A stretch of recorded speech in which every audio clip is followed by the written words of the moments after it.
You make it sound so easy. Doesn't she though? But doesn't it make you feel more empowered? It makes you feel more empowered. Yeah, you have a framework at least for trying to, like, if we were to start generating a list of potential major donors, you know, then that gets a little harder, and then how do you know enough about them to say, okay, I think this is the kind of approach that would be most interesting to that person or most appealing. Well, that's what I like about the whole cultivation process, because as we cultivate people, they drop cues all over the place. Like they can't help themselves. That they'll drop cues for us about whether they're interested or not and what aspect of it they're interested in, so we'll know what to do. In fact, one of the things that I didn't tell you, but I think could be fun, is that when you're actually approaching some of the major donors, you could take the pyramid with you that shows that you've got a strategy. So this isn't a crapshoot. And you say, it's going to take us this many gifts at each one of these levels, and we've got these filled in already. And we were hoping you could see yourself here or here. And then they see that you've actually got a strategy, that you've got numbers, and it's going to work. And all these are community gifts of kids and school groups and stuff like that. And these up here are going to have to be people who have lived here for a while and care a lot, except for the two you've got in. But then they see themselves. And the nice thing, I was just helping another client with this today, where they were really worried about this one couple, how to approach them. And they said, we know that they could easily give us $1 million, but they've never given us more than $50,000. And so I said, well, just take this. And you say, we were hoping you could see yourselves here, but if you gave a gift here or here, it would still obviously move us forward. Yeah. And so they don't feel bad about coming down a tier, because it's obviously still going to help the strategy. Can we get their number? You have them in your midst. I have a lot of clients who would give their eye teeth for your prospect pool. So I think what I want to talk about for the time we have left is a couple of strategies. One of them is about asking people face to face, but the most important thing is about getting them to be in conversation with you ahead of time. And so just having conversations with people like that in a living room, at a coffee shop, at the playground is going to be very telling, because the people who are your major donor prospects are going to lean in and ask more questions, and the people who don't care aren't. But my favorite strategy, and the one I want you to spend the most time on, especially for these gifts in here, is small gatherings where they're just a handful of people, and you're either at the playground or in someone's home, and it's just a conversation. There's no presentation per se. I just did a series of these for a big capital campaign that I did last year, and now we've replicated it in a couple of other organizations, where we had only 8 people in a room because we wanted everybody to have airtime. And you get many more people than that, not everybody gets to talk. And you just ask them a few questions, like, tell us how you got to the island. What's your origin story about the island? And then you say, and tell us about your relationship with the playground. What is it that you know? Tell us a story about something that happened to you at the playground. And then the third thing might be, what do you want for this island, for the next generation of kids growing up on this island? I'm just making those up right now on the spot, but you just ask those 3 questions, let everybody in the room answer them, and you're going to know what to do next. So at the very end, you could say, we're looking for some people to give us gifts of $50,000. We're hoping that the people in this room could consider such a gift. And if not, maybe you could open a door for somebody else, to someone else who might be able to. So it's completely organic. It's not like a hard sell. There's no, like I said, no presentation per se. You're just answering their questions about the campaign and just seeing where it goes. And you'll be surprised at how easy those conversations are, because people want to talk about themselves. And the more you let them talk about themselves, the more money they're going to give you, because you let them feel seen and heard. So I think that's where you've got the most opportunity, and it costs the least and takes the least time. You could have them all over the island, so you could have them at different locations so that people didn't have to go very far to get to one near them. You could have it by different constituencies. So like I said, you could have one of all the donors, one of all the people who hammered nails on the original one. There could be people, like who said that their kids all went to the Montessori school across the street. There could be one that's just Montessori families, right? Who've all gone across the street because that was their universe.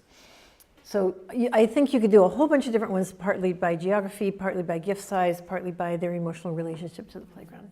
I just wanted to ask for some clarification, my sense was that we were talking primarily about the major donor prospects, the sort of gathering of 8 people,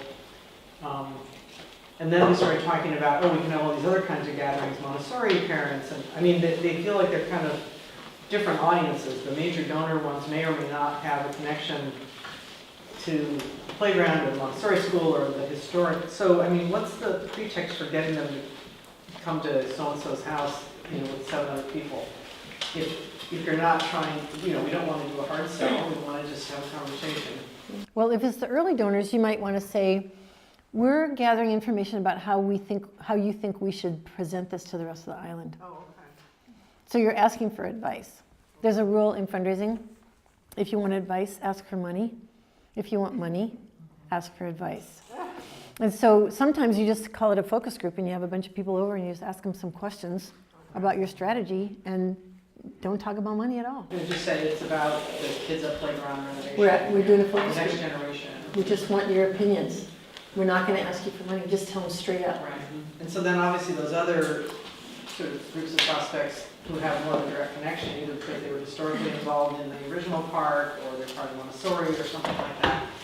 That's the pull there is, your users, your neighbors, you have history with this.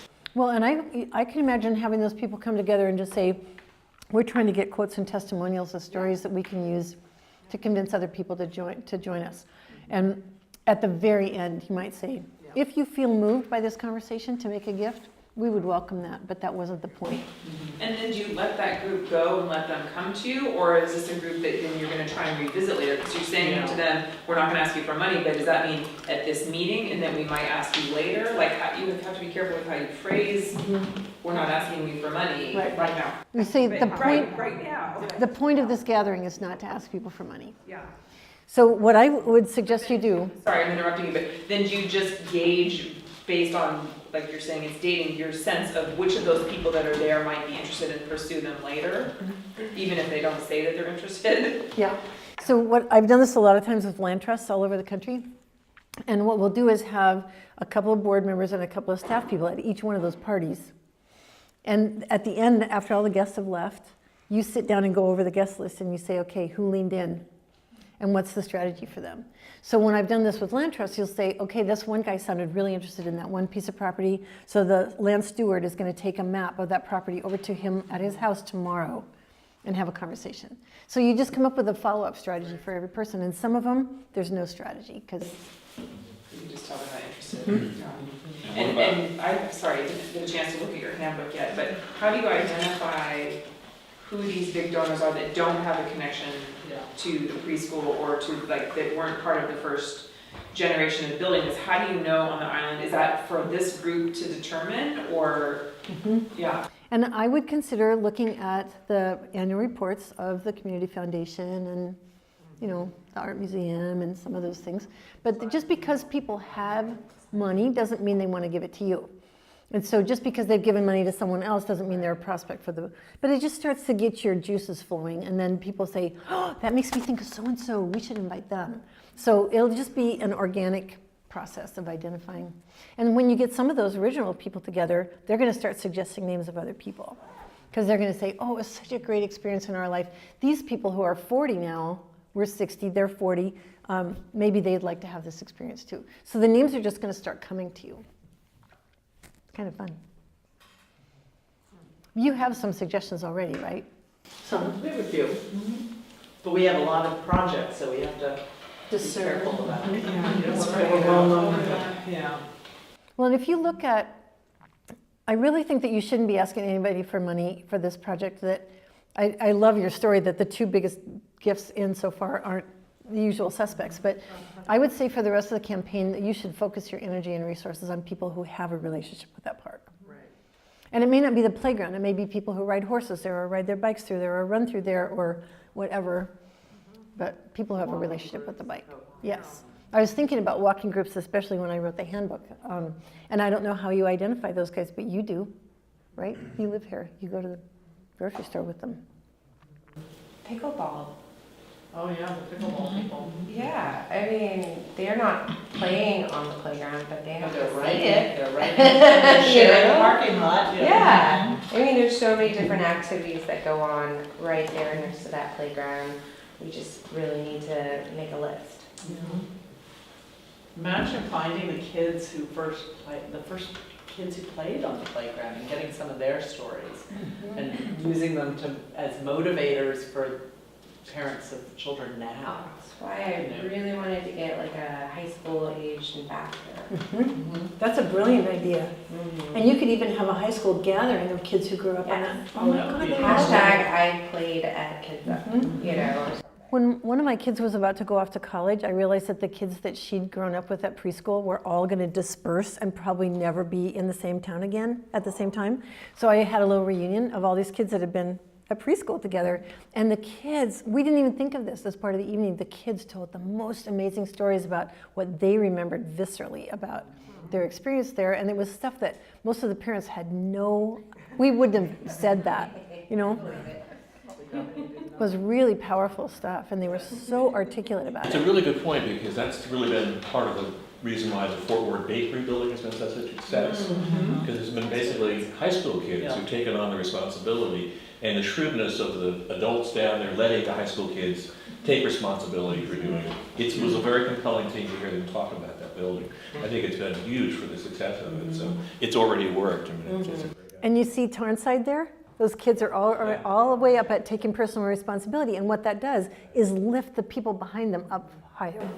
The adults think we should do this as well. Well, they see their kids getting so engaged in something, they can't help but then say, this is a good thing, I'll help them. And on the opposite side of that is the kids who are remembering watching their parents do the work. Because the other parents will hear that, wow, these kids have memories of playing with Dana while Ken was hammering or something. My kids always say, let's go look at Daddy's deck. Yeah. Which deck he built on the. That's great. Talk about ownership. That's really good. So I could talk about house parties till the cows come home, but I really think that should be a major part of your strategy. Some at the playground, some in people's homes. And if they're in homes, you should have them all over the island. And I think you guys have such a great plenitude of fabulous homes, but I think some of them shouldn't be at fabulous homes. Like I have parties at my house for lower level donors because I have no art. The trees grew up in my view. I have all secondhand furniture. And so people feel comfortable in my house because it's not fancy. And so you should have a bunch of different kinds of houses where these are so that people feel comfortable going to one near them. The other thing that I wanted to make sure we talked about before we were done was after you've done most of the parties, then there are going to be people who didn't show up at anything or you haven't been able to approach in person. And those people should start getting letters and then phone calls and then emails. And I've got little sections of the handbook that are about all of those things. But one of the things, I'm not really good at digital fundraising because I'm too old. I'm almost 70. I don't want to learn it. And so there's a student of mine from the university who was the national digital fundraising point person for the Sierra Club and Greenpeace. And so I brought her into this project with me to help me sort of fill that gap in my own expertise. And she said, don't spend a lot of time on it. She said, you do it at the very end to mop up. She said you should use social media to tell stories, to gather stories and tell them. In fact, let me just vamp on that for a minute because one of the things you should be doing is collecting people's stories and putting them on social media, whatever kind you use. Because as people tell their own story, they're selling themselves on the mission. And so there should be a huge campaign to get people to tell their stories someplace public. I've had people create Tibetan prayer flags. You know what Tibetan prayer flags look like? They're colored pieces of cloth that people write on them how they've been transformed by that place or some happy memory, and then you sew them together and hang them somewhere. Or you could make quilt squares and hang the quilt somewhere, or there are lots of things you could do artistically where people tell their story and it gets captured somewhere. One campaign I just did, we did a StoryCorps booth where people literally came in and told stories to be recorded, and then we edited them and put them on the website. So just getting people to tell their stories is huge, and social media is good for that. So could you do that at the playground now? Set up a story booth on a weekend and just, as What a people great come up idea. to see that, can That'd talk be kind about of it? cool, yeah. Although what we don't want is kids saying, I love this, but something that's not gonna be there. Yeah. You would like, Yeah, you have to be careful about it. Managed. That's good. But what I was going to suggest was that if you're going to do any kind of crowdfunding or a big email push or something, that should be at the very end.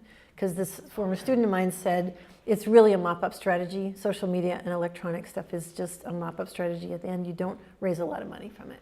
Well, we're currently in a campaign right now that ends December 31st, that goes to the entire island, and there's 125 nonprofits that they Oh, all. one call. Yeah. Yeah. So we have something going on now. Should we use social media and marketing to back it up as it's going on?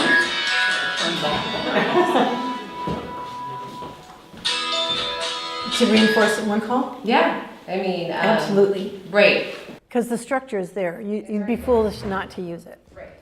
But if you were going to do your own crowdfunding campaign or something, she said just wait till the very end Right. and use it as a mop-up. Because you're going to get mostly smaller gifts. And the other thing I would do is encourage you to get kids groups, like a scout troop or a 4-H group or a classroom at a school or something, like all the kids at Hyla or something, to do, like challenge each other and get kids doing it. And you're going to get $5, $10 gifts from them, but you need them at the bottom of your pyramid. Right. And maybe email is how they're going to give. Is it worth it to go to the other schools, I mean, Ohio, for example, I live right next to it, to talk to them and say, could you mention in your newsletter, because that goes out to parents as Yeah. well as other alumni? Yeah, there's a whole thing in the handbook about how to get other people to put this in their e-newsletter. And what you're going to have to give them, because some of them don't want to have to think about it. They just want you to hand them something to put in. So there's a formula for what kind of thing you're going to hand them. That doesn't work. Mm-hmm. Yeah, that's a big part of the ending strategy for this whole thing in the handbook, is that there's this huge blanket the island with electronic stuff through other people's vehicles. I started early in my career, I worked in public broadcasting, and we would have to say the number that people were supposed to call 7 times in 5 minutes. And we were like, really? Yeah. And then somebody would call and say, I've been trying to call for 15 minutes, but you never said the number. We were like, we did too.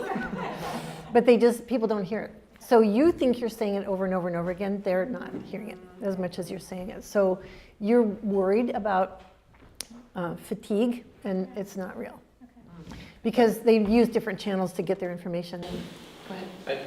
I think, though, what I was hearing about sort of the top of the pyramid maybe got a little bit to the exclusivity kind of piece of it, where it's not a broad, tell everyone that there's a problem before you start to talk to those people, but that you bring people in sort of like, here's a sneak peek at, Right. at an issue that you can help solve. And so that we might be ahead of that a little bit in some ways, but it's I would definitely an wait opportunity. to do a lot of the problem statement until after you've got more money in. I think particularly where you talk about asking for advice, if you've already got what's clearly a well-planned campaign, you can really go to people and ask for advice. And that's how come I think you shouldn't tell people that this even exists yet until you've shown it to a handful of insiders. And then go public with it. I know you're excited about it, but maybe you could just say, there's going to be a ferry, and leave it at that until some other people have seen the cool drawings. Does that bum you out? Using this to create that initial buzz Right. and But then- interest. Here's the problem. When you create a buzz that's broad, then you cannibalize your campaign, because you're building a crescendo, and there has to be, the top of this has to be in, and it has to feel real and achievable before you can tell these people here. So if you start telling them now, they're going to say, oh my God, they have to raise $500,000, that they can't possibly do that, and it's going to suppress response. So I know that you guys are excited to share the stuff that you've already done, but I think it's going to actually cannibalize your campaign. And you run the risk that people might start throwing money at you and give you a much smaller gift than they could have. if they'd been cultivated better. So I would say go ahead and share stuff, but don't share everything. Just share little snippets of people. We just need to get the names, and the house parties are gonna be hard to nail down within a month. That's the one But thing. bringing people to the park and starting conversations and showing them what's there won't be. We're bringing the right people to the party. Uh-huh. That's it. So it's 7 o'clock, and I'm wondering if we should be wrapping this up. I just want to point out to you that there are specifics in the handbook, again, about how to cultivate people and how to ask face-to-face. And we're going to be sending you some other guides that I've written for other clients that we're going to tailor a little bit more to this. So we'll send you some other instructions on how to ask people and how to do a house party and stuff like that, how to write a letter. But there are lots of resources on that. And then Barb and I have also put together not only the handbook, but the website's going to have some stuff on it. The staff is a resource, and then there will be other gatherings with previous fundraisers for this playground and other park projects who will be meeting with you guys either on the phone or in person down the road after you've been doing stuff and you have more questions. So there are lots of resources, some tied to the handbook and some separate from that. As well as a lending library. We have lots of great books that Books Susan and recommended, videos and a few and- others. And so, And before you guys leave, if there's any one that you have in mind that might be a good fit as a major donor, just, Like in the $1 million to $2 million. you know, Nothing just specific. don't be shy to like tell us that you have an idea. You don't have to give us names. you but- guys are amazing. Actually, I'm very impressed with how much engagement there is already in the community. Is there like one, like what's the next thing that we collectively should do to help? And is it to sit down over coffee and try to generate 20 Like just names? generating the the one-on-one. list. Yeah, Yeah. just generate it. I think we The can sit leads. down as a group Yeah. with our contact list. Yeah. And like Susan said, just going through donors, I mean, you know, I got the Bainbridge Schools Foundation thing in the mail the other day, and they list, you know, what their Everybody. donors are, and I think any one of us could go through and say, I know this person, that person. Yeah. Yeah, I think just spreading the web. I mean, I think at this point, we may not get money from everybody we talk to, but if we get names, Yeah. that's gonna be important. Yeah. And think about like a date frame for like the first house party or first visit to the park or whatever. It feels like there's some timeliness here. Yes. In fact, in the handbook, there is, near the end of it, probably the penultimate thing is next steps, and they're in priority order. So the handbook, it's only like 20 pages long, so it's not going to take you very long to read it, and I really think you should all read the whole thing. He already started, he said it's worth reading.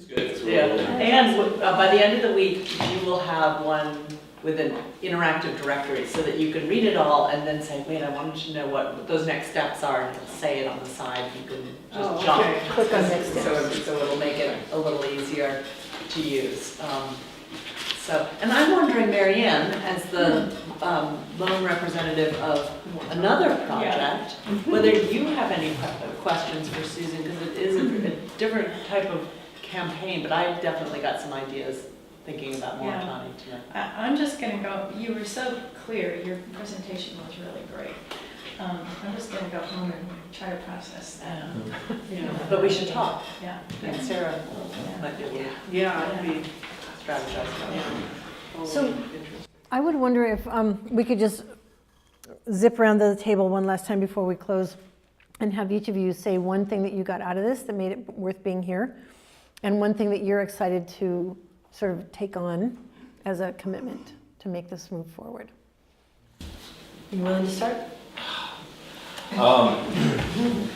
One thing I learned, I think just the psychology of approaching, I think I would have kind of gone at it with one approach to all. And I'm looking forward to the head game. Said the attorney. Yeah. You're a fearless leader.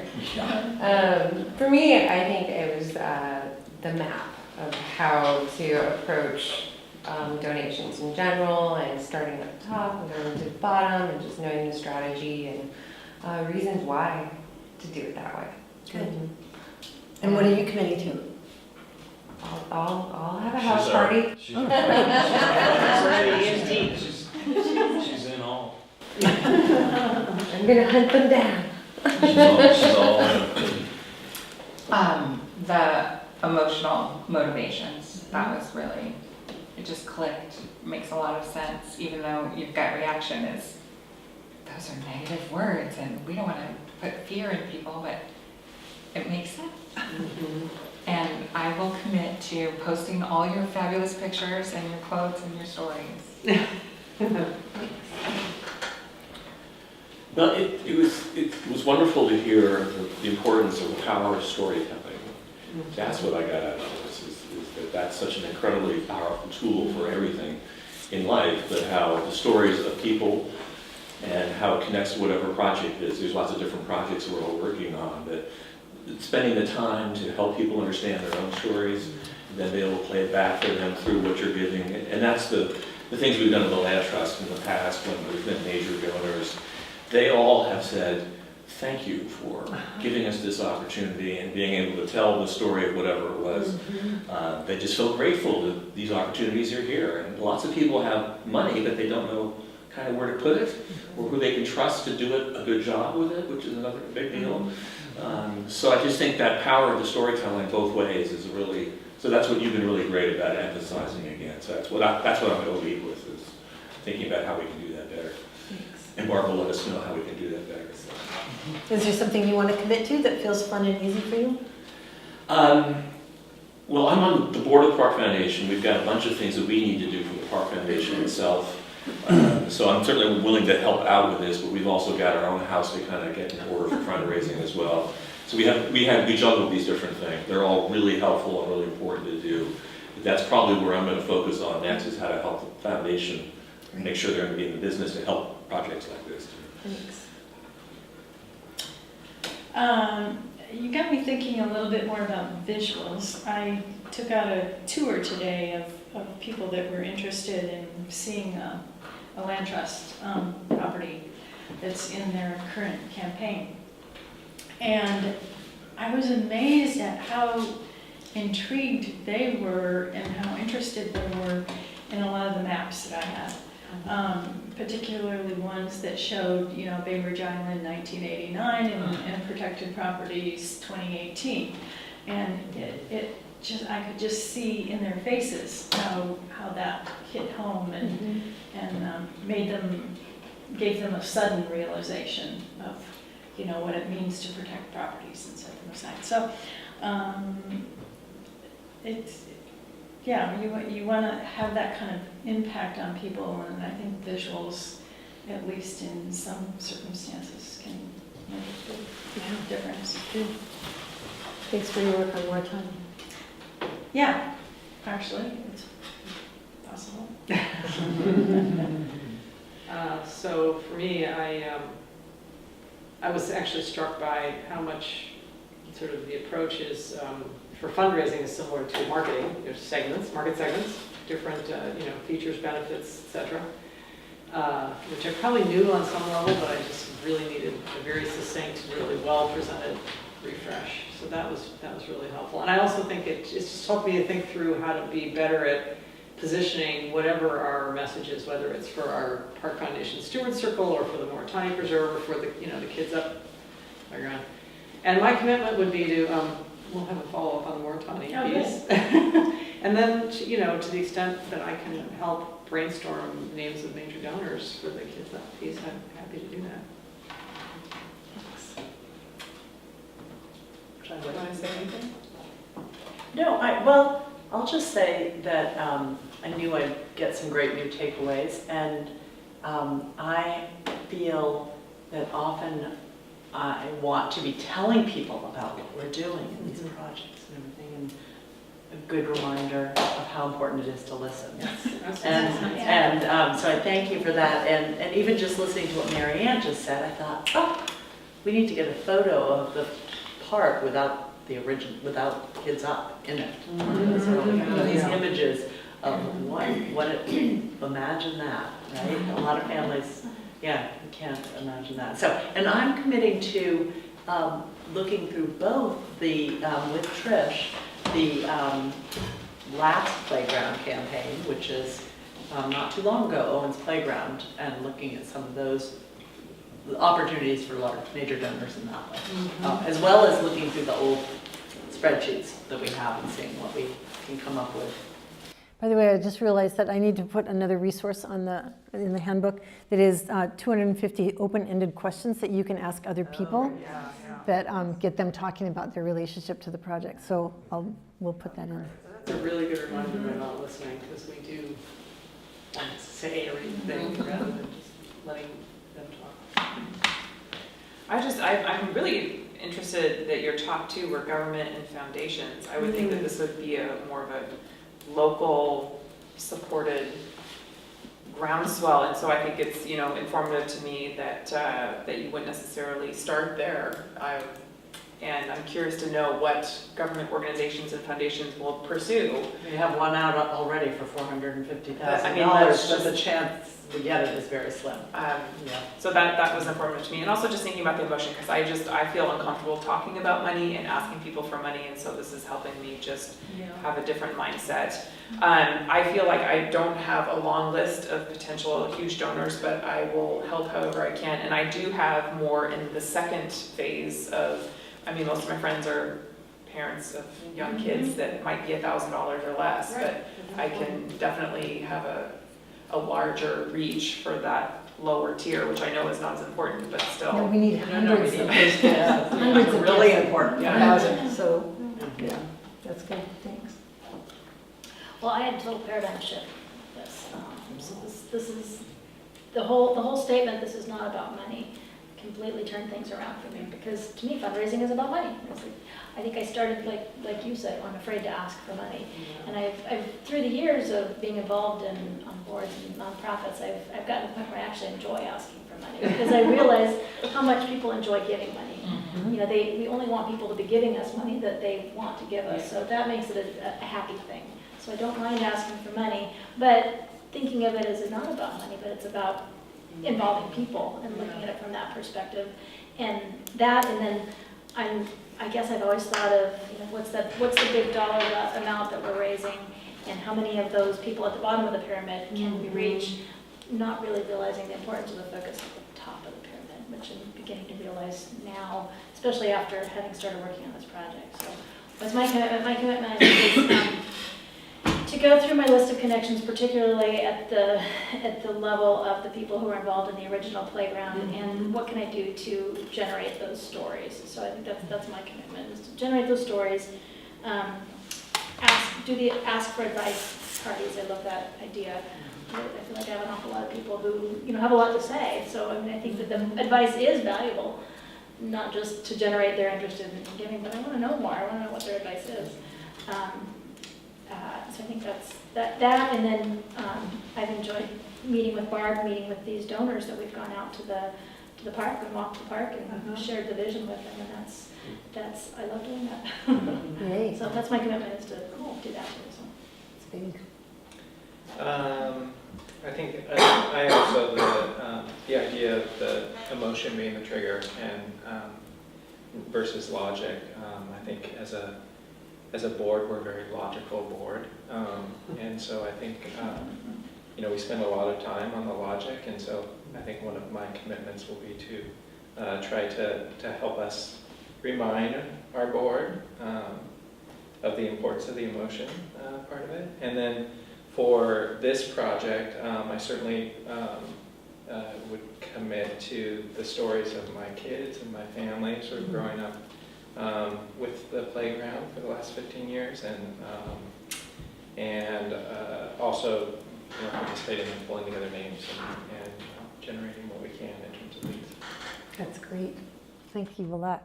Somebody said something that reminded me of a quote I heard from a major donor. I was doing a focus group, and everyone in the focus group was $25,000 donors or more to this organization. Pretty heady group. And in the middle of the conversation, this one woman stopped me and said, "You know, Susan, what nonprofits fail to understand when they ask me for money is that I'm actually not making a gift to the organization." And I said, "What do you mean?" And she said, "When I make a contribution, it's actually a manifestation of my values in the world. The gift is to me, to my family, to my community, through you, not to you." And that just rocked my planet when she said that, because we always think we're getting the money so we can do what we want to do.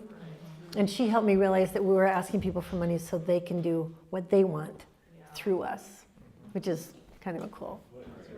Isn't that good? It's in my book called Boards on Fire, available at a bookstore near We you. have 2 copies if you want to sign up, be the first person. All right, well, thank you, everybody, for your time and your compassion. And if anybody wants to ask any questions, we'll stick around afterwards. And I think we're done. I thought you were going to do